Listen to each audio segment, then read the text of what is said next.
ante todo, buenas noches al público asistente, al Instituto Riva Agüero, a través del doctor Carlos Ramos, por su invitación también para la presentación de este libro que salió este año a través del Fondo Editorial de la Universidad Católica y que, bueno, como se comentó, fue básicamente a partir de un premio que se obtuvo en el año 2009 a partir de la tesis de maestría en antropología que hice para el año 2006 más o menos, y que bueno, lo presenté y salió premiado en el año 2009, y aquí digamos está el premio, que es básicamente el texto que se presenta.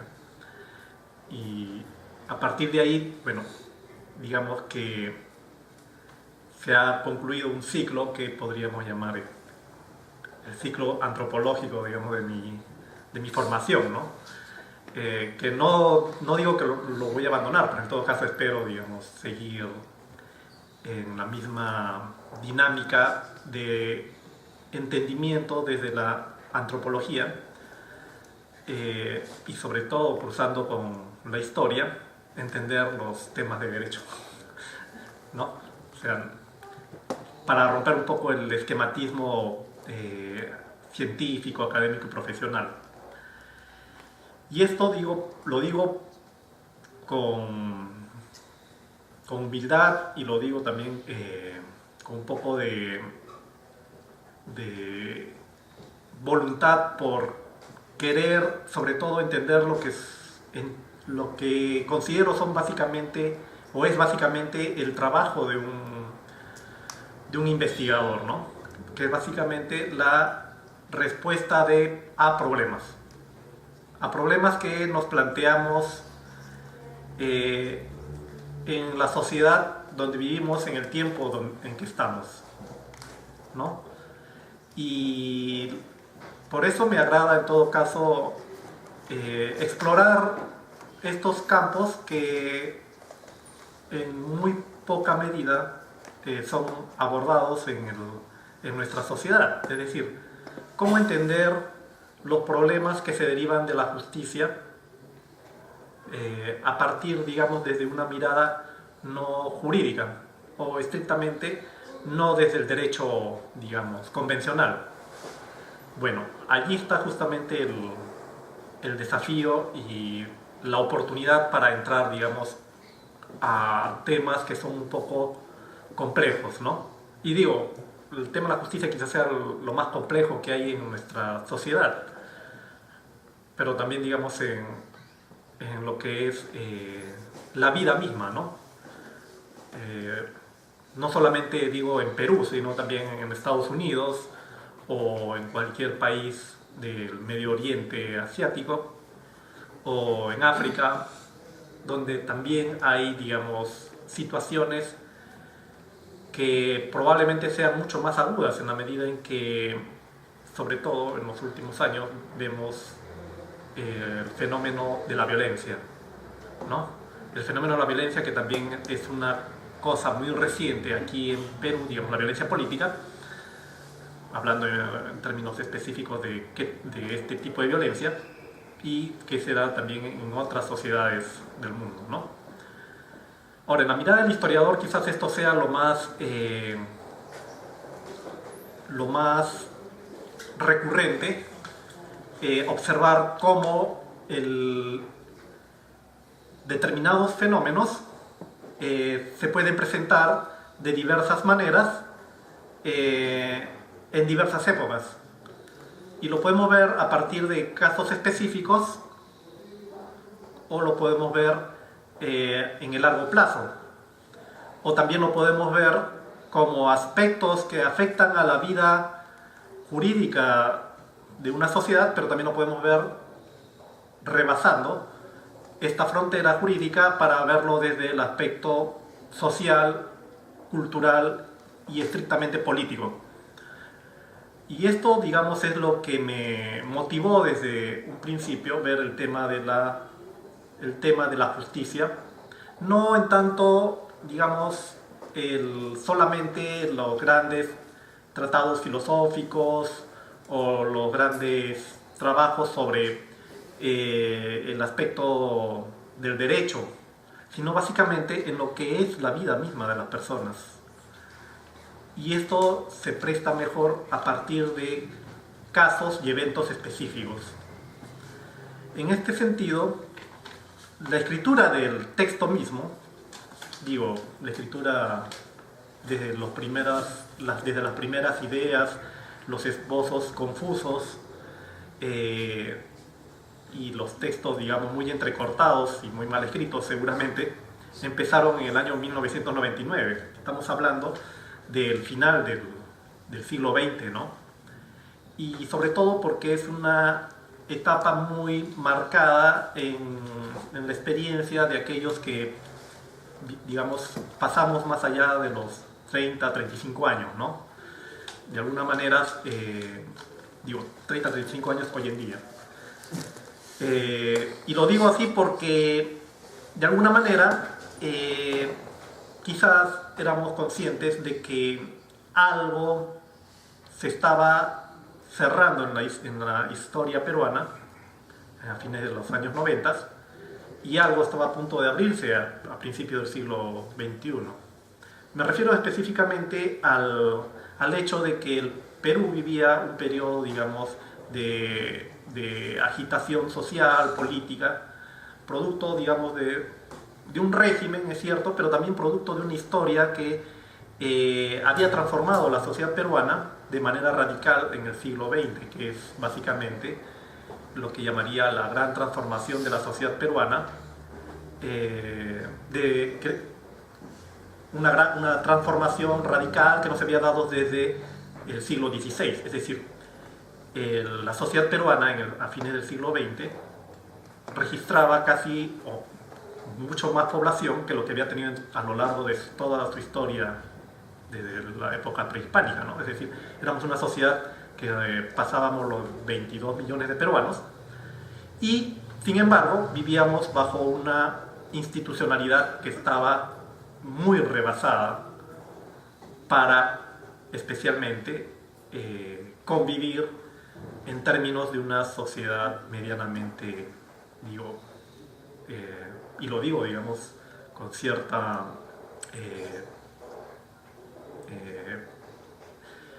preocupación, ¿no?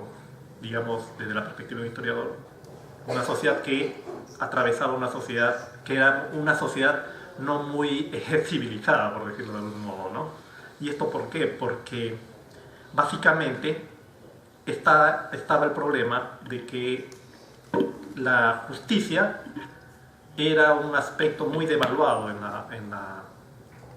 la historia y en los conceptos, digamos, de la convivencia en nuestro medio, ¿no? En nuestra sociedad. Entonces, allí, digamos, me comencé a formular como punto de partida para un trabajo de investigación que no se presentaba todavía como tesis, ni siquiera había ingresado a la maestría de antropología en esos años. Me preguntaba por qué la justicia y especialmente la administración de justicia en nuestro país resulta una aspiración difícil de satisfacer.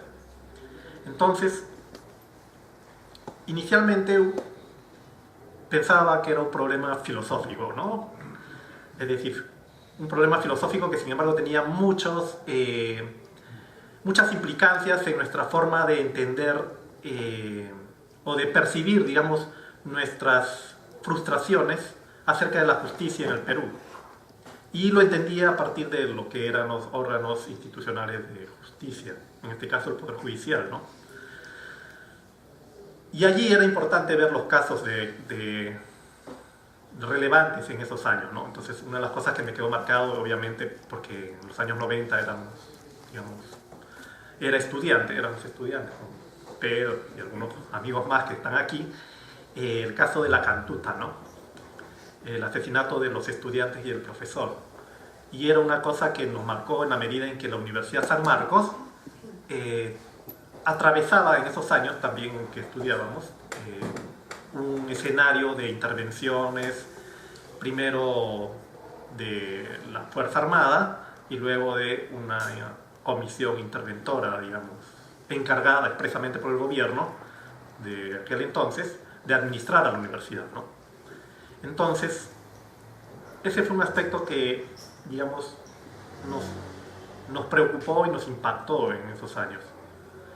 Sin embargo, aparejado a ese problema, a esa situación, a ese evento, de, digamos, la intervención militar y la intervención de una comisión ad hoc, digamos, puesta por el gobierno en la universidad, nos preocupaba el otro problema también, que era lo que de alguna manera había originado toda esta situación dentro de las universidades y también dentro del país, que era la violencia política, la presencia de Sendero Luminoso, ¿no?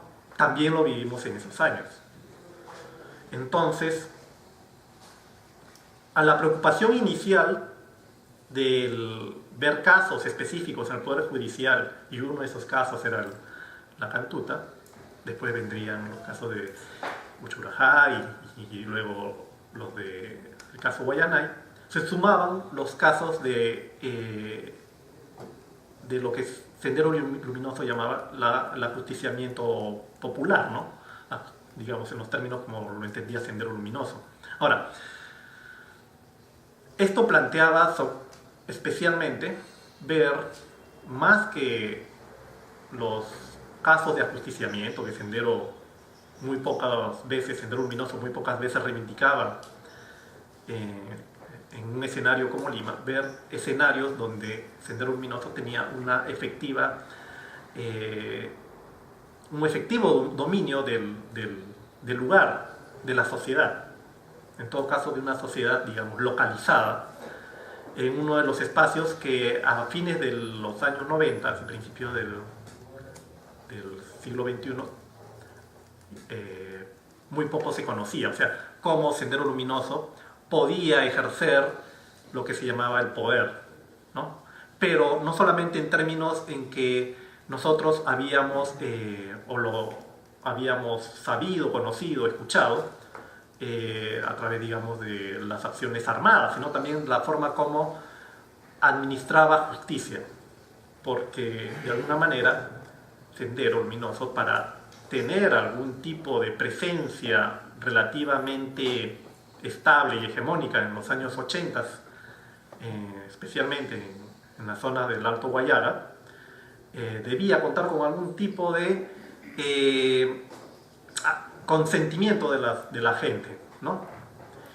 Y, digamos, gente que yo conocía, digamos, gente, digamos, que vivía allí, que conocía por vínculos parentales.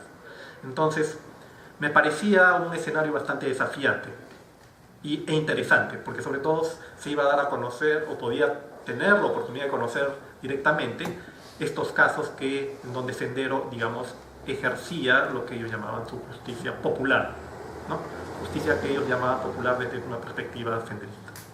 En todo caso, hasta ahí el trabajo era enorme, y era, digamos, una cosa que hubiera satisfecho, digamos, las expectativas de cualquier investigador. Pero ingresé a la maestría y, bueno, ahí fue la oportunidad donde pude plantear estos temas.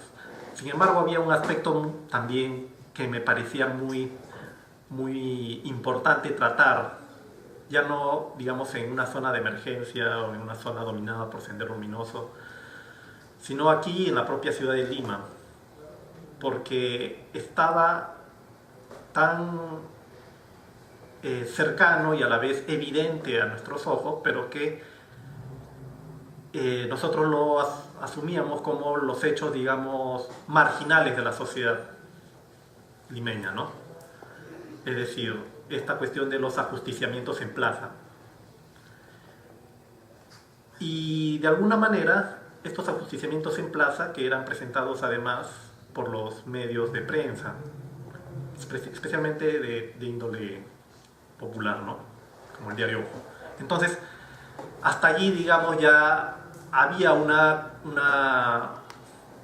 visión, digamos, un tanto desbocada por abordar estos temas. Pero lo que quiero señalar al final de cuentas con estos tres señalamientos de estos tres espacios diferentes de la justicia es que hay en todos ellos una idea compartida de parte de las personas y de la gente que hay una necesidad de la justicia.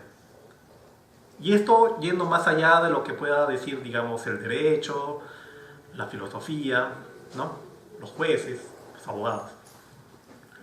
Es esa visión imperativa de que la justicia, en el fondo, es un eje fundamental de organización de la sociedad. O sea, si vamos a entender la justicia, hay que entenderlo en los términos que ésta nos plantea, como, no solamente como un concepto, sino también como una forma de vida, una forma de convivencia. Ahora, ¿en qué términos?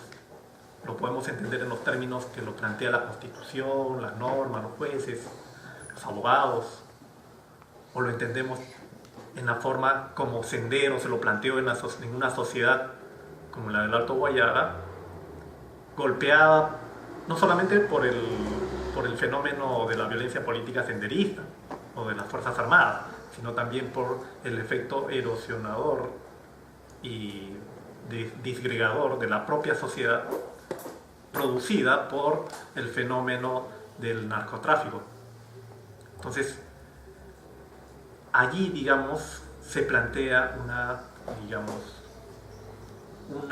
un desafío por entender cómo una sociedad, a pesar de todos los efectos disgregadores de la cohesión, digamos, de esa sociedad, no desapareció en medio de todo la necesidad de una justicia y la necesidad de que alguien ejerciera esa facultad, ese derecho, ¿no?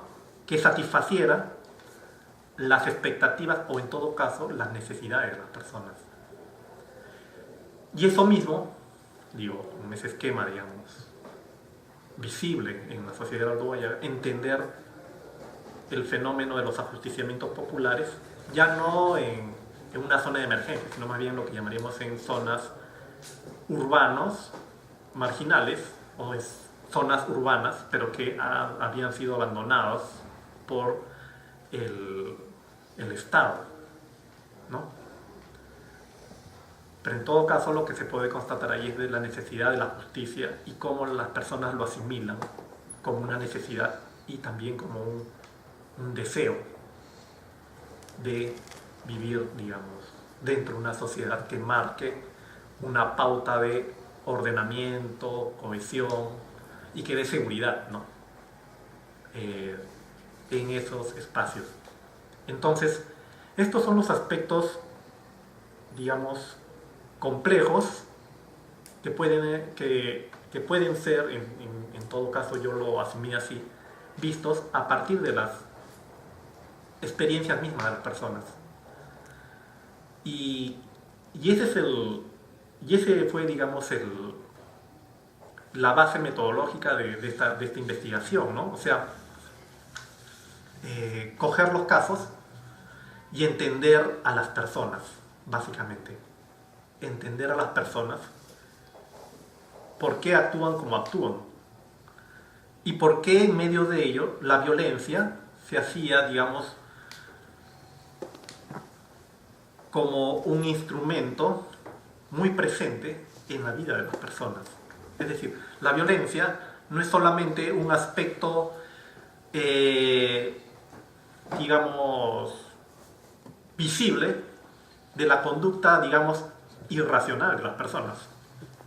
Más bien creo, queda demostrado en este trabajo, de que hay una racionalidad de la violencia. Racionalidad que en todo caso no nos debe llevar a entender de que la violencia es la forma normal de convivencia de las personas. Que sea, digamos, el aspecto más presente y el aspecto más cotidiano en la vida de las personas y en una sociedad, no quiere decir de que eso esté bien, sino más bien lo que nos obliga a entender es cómo la violencia y digo ya la violencia en general, no solamente violencia política, sino también violencia social, violencia cultural, puede de alguna manera en determinados escenarios converger en determinados espacios de la sociedad y en la propia conciencia de las personas converger para construir, digamos, lo que llamaríamos formas de dominio legitimados dentro de esta sociedad, ¿no? Y esto quizás es el desafío, digamos, que queda en el texto, ¿no? Es el hecho de que podamos vislumbrar a través de estas nociones de la justicia cómo la violencia se ha ganado un puesto quizás en las partes más íntimas del ser de una sociedad y también en la justificación que a veces pueden alegar las personas para encontrar vías para una cierta seguridad en la vida de las personas, ¿no? Que garantice cierto orden. Y esto al margen, digamos, de si hay autoridades legítimamente establecidas o no. Entonces, de allí que viene el título del libro, pues, Justicia y poder en tiempos de violencia, ¿no? Orden, seguridad y autoridad. En el Perú entre los años 1970 y 2000. Porque creo que es el periodo en el que el Perú, digamos, atraviesa una de las etapas más difíciles en su vida,